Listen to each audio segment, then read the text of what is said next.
My reaction to the long-anticipated medium-term budget policy statement by the Minister of Finance, Mr. Godongwana.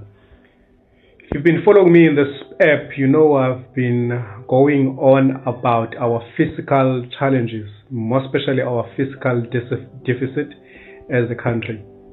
Now let's look at what the Minister of Finance has said about the state of our economy. So in this article, according to MoneyWeb, they are saying Finance Minister Enoch Godongwana unveils plans to significantly increase borrowing to plug a budget funding shortfall. If you like money, personal finance, macroeconomics, and investing related content like this one, please like, share, and don't forget to follow and watch until the end. According to the Minister of Finance, we have a revenue shortfall of 56.8 billion that is expected in this fiscal year. That's number. Government has also said that the government is working on a new mechanism to crowd in financing from private sector and international institutions for large infrastructure projects.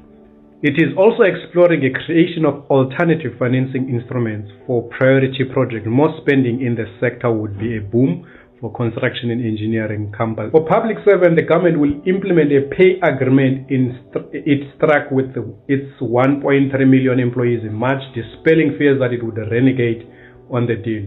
It will allocate additional 23.6 billion to labor-intensive department in this fiscal year to fund them. Minister said that they have a plan in place to help automotive industry to transition to new green energy and vehicle production, but that can only be tabled on his February budget. Government is also looking at ways to fund natural disasters. Most of you made reference to the recent floods that transpired in the Western Cape. Now let's come to not so good news. Most South Africans, to finance its spending plans, government plans to borrow an average 553.7 billion annually over the next 3 years. That is 2024, 25, and 26. That's $500 billion worth of borrowing going forward. State-owned logistics company whose real inefficiencies are estimated to have cost the country 411 billion won't be getting a bailout from government anytime soon. Very good. They're supposed to be making profit for goodness. The minister said that because of our fiscal deficit and revenue shortfall that I would have alluded on earlier on of 556.8 billion rands, for taxpayers, Godongwana plans to announce new tax measures to raise 15 billion for 2024-25 in his February budget speech. I would not be surprised if they are going to go on with their plans of increasing VAT, that is value-added tax. So my overall assessment of this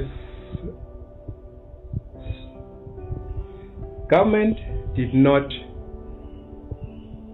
cut any expenditure. Instead, they've actually increased government deficit spending.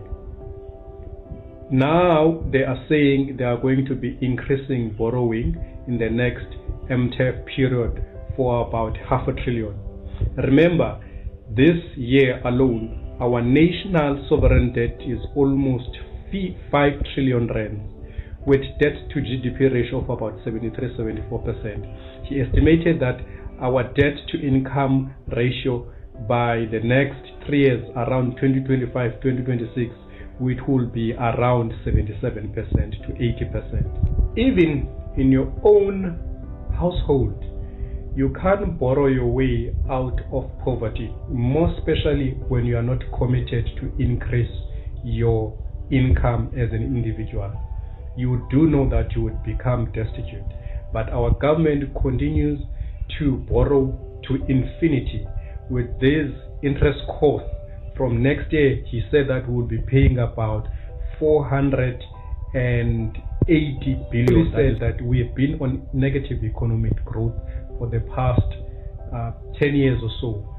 Rightfully so, but he did not say anything about their commitment as government in making sure that how they are going to turn around this economy so that it could move from negative to a positive economy.